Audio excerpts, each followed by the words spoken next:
आई अगं तुझी तब्येत झाली झाली आता ठणठणीत झाली झाली। सखू येते ना, माझी नको काळजी करू, माझी माझी उमा आहे, सखू येते, काही होत नाही मला। अंगात वारं संचारल्यासारखं झालंय, तू जा, उशीर व्हायला नको, जा। पण आई माझं मन लागेल का? का नाही लागणार? कर्तव्यात चूक नको असं तूच मला ऐकवत आलास ना आतापर्यंत, मग आणि शब्द शब्द दिलास ना पारगावला कीर्तनाला येतो म्हणून, मग तू जा लवकर जा। काय गो उमा? हो हो तुम्ही जा, मी आहे ना सासूबाईंच्या जवळ। मी नाही, आम्ही। सखू येते ना? हो हो येते। आपा तू काळजी करू नकोस, जा तू, मी आहे बरी।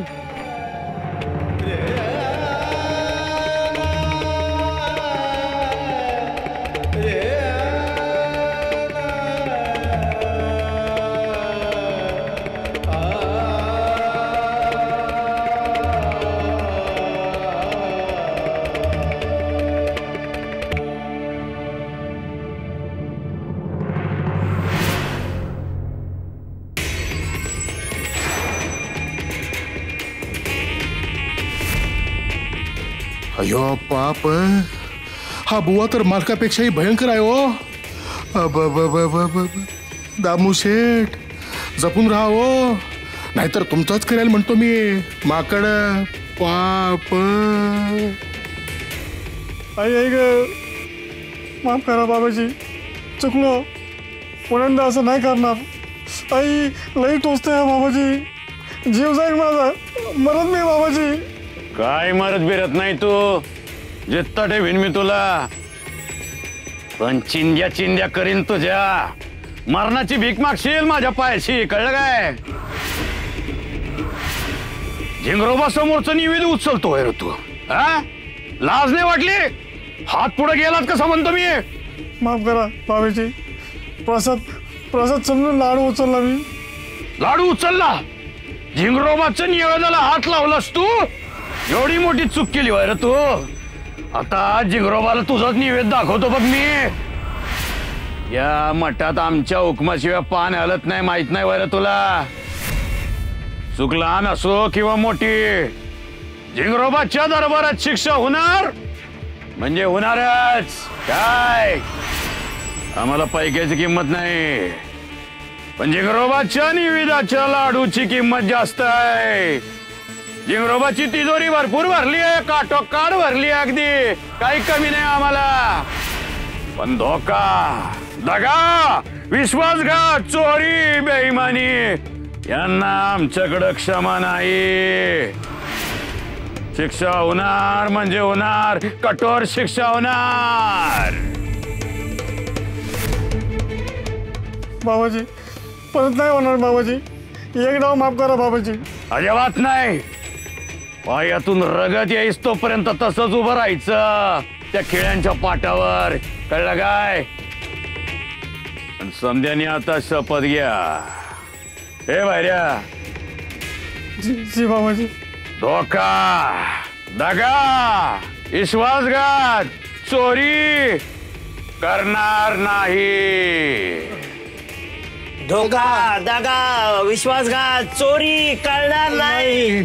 केली तर शिक्षा भोगीन। अयो केली तर शिक्षा भोगीन, मोठ्याने केली तर शिक्षा भोगीन, अजून मोठ्याने केली तर शिक्षा भोगीन।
कोणीच नाहीये. मग आवाज कसला होता? नाही, कोणी नाहीये. तुम्ही काळजी नका करू छोट्या मालकीनबाई. तुमची इठुऱ्यावर श्रद्धा आहे ना, मग तुमच्या आजीला काय बी व्हायचं नाही. पिठुऱ्या, आता तूच माझा आधार आहेस. करणार आहे काहीतरी. आपली आजी आजारी आहे ना, माझी आठवण काढते आणि मी इथे बसून जीव अगदी कासावीस झालाय रे. मला भेटायचंय आजीला. तिला आंबील खाऊ घालायची.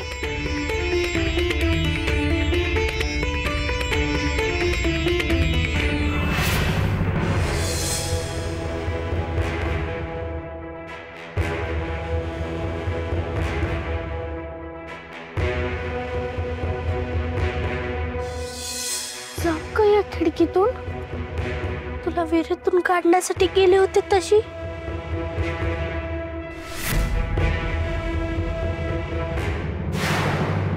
सखू सखू, अगं कसली कसोटी आणि कसलं काय. थोडं खाऊन घे ग बाळा, अशी उपाशी नको राहूस. मला काहीच सुचत नाहीये. हे कीर्तनाला जाणार नव्हते, पण सासूबाई म्हणाल्या मी बरी आहे, आणि तेव्हा खरं बरंही वाटत होतं. पण यांनी घराच्या बाहेर पाऊल टाकलं. बघताय ना अशी अवस्था झाली. मला लक्षणं ठीक वाटत नाहीये, पण आपण प्रयत्न करू. त्यांचा भ्रम वाढतच चाललाय. ही चिंतेचीच बाब आहे. एकदा सखूची भेट झाली असती तर बरं झालं असतं. आपली सखू म्हणजे संजीवनी आहे, संजीवनी.